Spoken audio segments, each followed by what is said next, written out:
Pour tracer un triangle en connaissant une longueur et deux mesures d'angle, j'ai besoin d'un crayon à papier, d'une règle et d'un rapporteur. Je commence toujours par faire une figure à main levée. Un triangle EDF,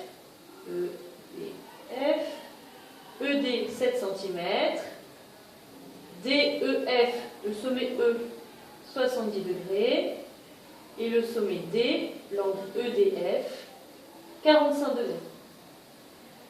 Je commence donc par tracer le segment que je connais, dont je connais la longueur, le segment ED.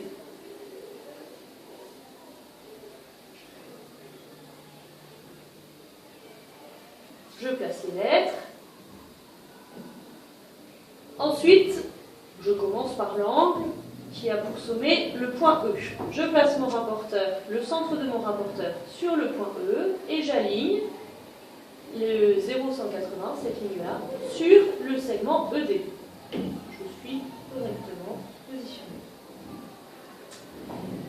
Maintenant, je cherche 70 degrés. Sur mon rapporteur, il apparaît toujours deux fois. Graduation intérieure, ici. Graduation extérieure, 70 degrés. Dans ce cas précis, 70, c'est un angle aigu.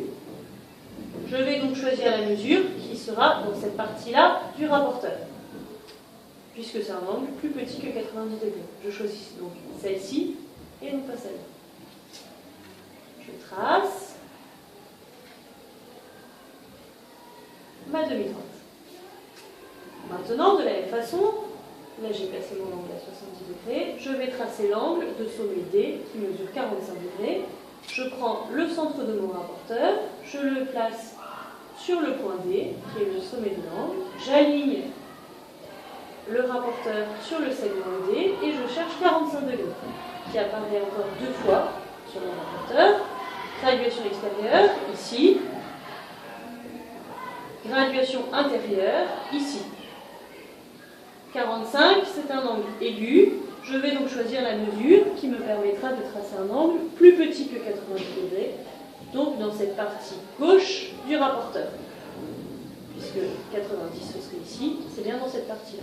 Donc ce sera cette mesure-là, cette marque-là, et non pas celle-ci. Je relie